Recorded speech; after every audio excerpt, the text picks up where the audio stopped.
Hey, Shalom. I want to give all praise, honor, glory to Yahweh by Shem Shai, by Hashem Rakakwadash. Double honors to the apostles and elders at Great Millstone. Peace and blessing to Yah and pushing this truth throughout the four winds.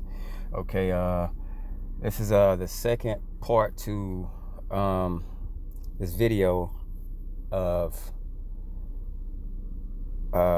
if you remember in the first one, I was telling you about my son, and he had an Edomite, his Edomite female. He was just like, he knows the wickedness of them, but he just didn't understand like the things she was posting.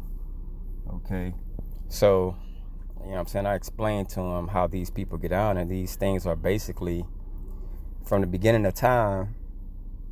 It's something that's written in their DNA. It's written in the code of their anatomy, you know, and these things are passed down. So I'm going to go back and just basically put a little refreshment on it and go through some of the things and see how we've gotten to this point to where we're at today with these people. Okay, I'm going to go to Abel and watch how things played out with him. Okay, he found favor with Yahweh Bashim Yahushua with a good offering.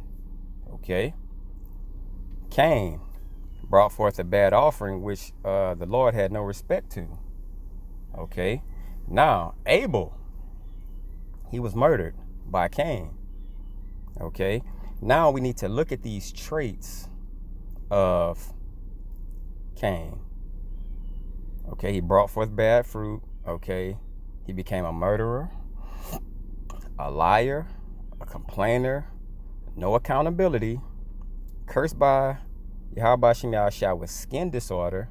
He's going to be a vagabond, a fugitive, and didn't play out these curses at that time.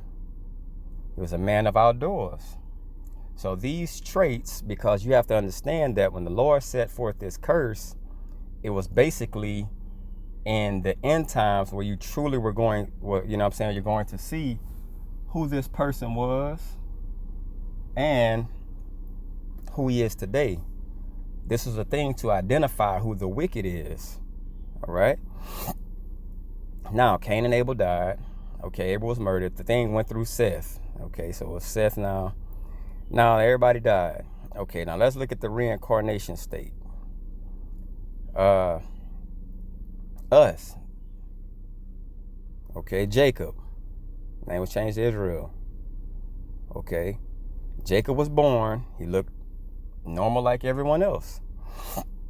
Now we're going to look at Edom. Esau, born with skin disorder. This was the curse of Cain. Okay, this was Cain's curse.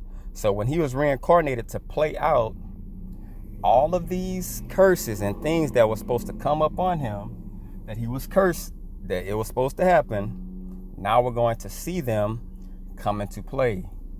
All right. Jacob, or Israel, grew up to be a man that did things around the house. He was a homebody. He was normal. He was like a mama's boy. Okay. Esau grew to be an outdoorsman, rebellious. The Lord always hated him and his nation. Everything that came from him was basically his offspring and what mannerism of man he would be, even through his children. That's why I went into the DNA and everything else in the first video, because these things were set up to identify who this man truly is. Okay, so the Lord always had a perpetual hatred for Edom and his nation because they were set up to be the wicked. All right. Now, when Jacob, or Israel, became wicked, following the other nations, went into numerous captivities, but a small remnant through Yahweh Shai would be kept around to bring the promises to pass, because we got to keep in mind that Abraham, Isaac, and Jacob, the promises were to them. Okay. Now, the Lord kept a good remnant around to basically have played out to where these men would come forth in the end to identify who Edom is, to identify the wicked. Okay? And that's what we're doing today. The son of perdition. We're identifying them. Now we go over to Edom or Esau. They got more wicked throughout time and passed down those same traits to their offspring. And they have pride like no other. Okay? So now, when we fast forward and we go back throughout history and we look at Jacob or Israel, and we look at Esau, Edom. Jacob started following and taking upon the same traits of Esau. Okay, now let's look at slavery. And this is why I was telling my son, you have to understand the mannerism of these people. They're proud. They don't take accountability for anything. Okay? They only see what they want to see in their benefit. They don't care for their own people, so they're not going to care for who they know are the chosen. Okay? They know who the chosen are. It's written in their DNA. They know. They know who the chosen are, and they don't even know. Okay? They know, but they don't know. It's a natural hate because it was passed down through the men who truly knew.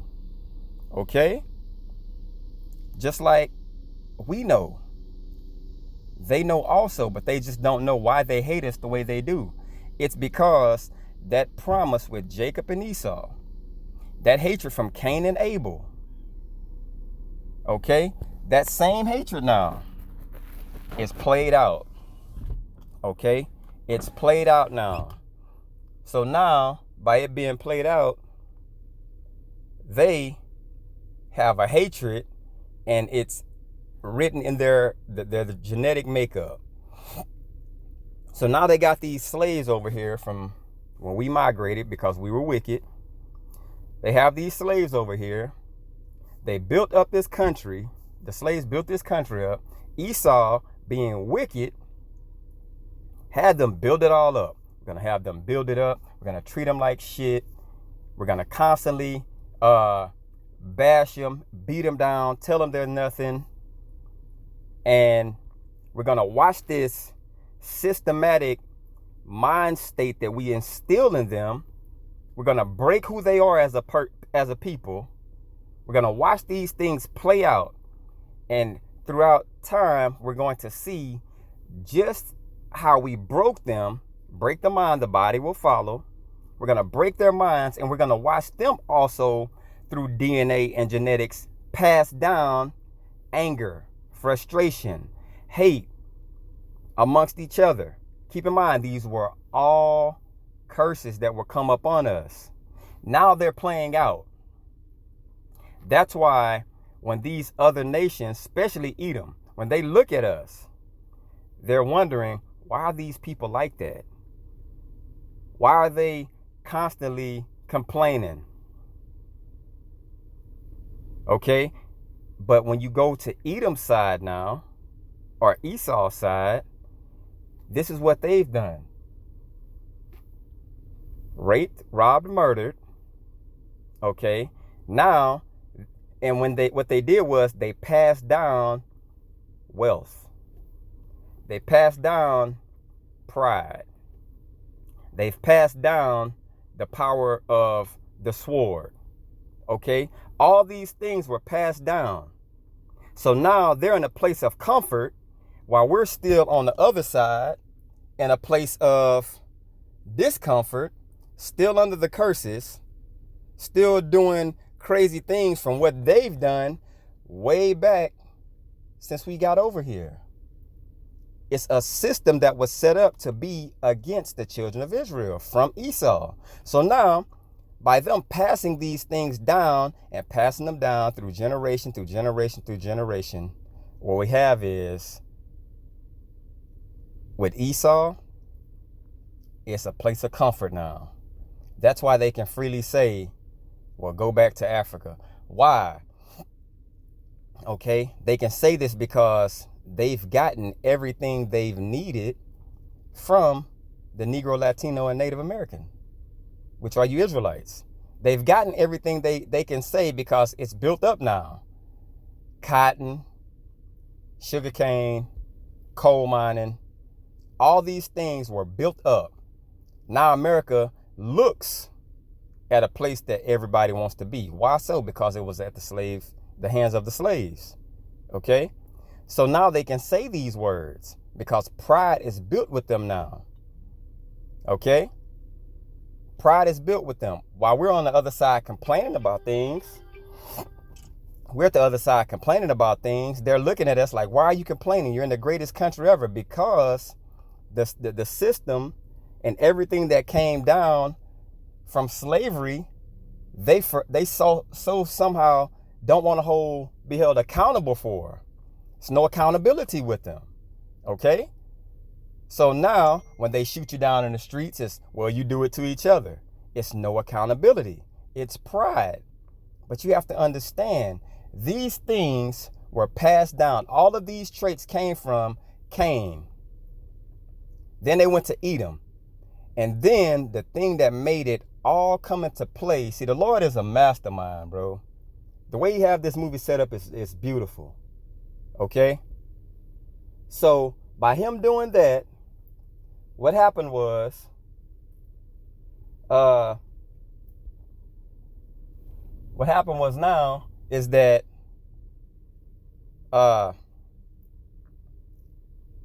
when he blessed Esau, he told him it will be a time where the yoke will be broken off your neck, and now you will become ruler. So now, when they got into those places of ruling, everybody bowed to him. Look at Alexander. Okay? Look at Alexander. Look at everyone in Edom's rule. Look at them. They ruled by the sword, and they showed no mercy. All right? It was no mercy with them. It's in their genetics to be this way. And it only got worse. That's why you look at America today and you see something simple as, let's say this COVID-19 thing was just all the way real. These people are so proud. Bro, their pride just reeks through everything. They're too proud. Okay? So by them being proud the way they are, we're not putting no mask on. We're going to be exactly who we are. And that's what they do. Okay? So it shouldn't surprise anyone that these people wear the pride the way they do. While their children could come out and say things like, get over it. You don't like it, go back to Africa. No one's holding you here. Those things are just to be said because you're dealing with a proud nation. All right? You shouldn't expect anything different from these people. And 2/3 of our own. Okay? But I hope this was edifying. I want to give all praise, honor, and glory to Yahweh Bashim Yahshai, Bashim Rakakwadash. Double honesty to the apostle and those great millstone and rule and teach well. Peace and blessing to y'all. Christian truth throughout the four winds. Till next time, shalom.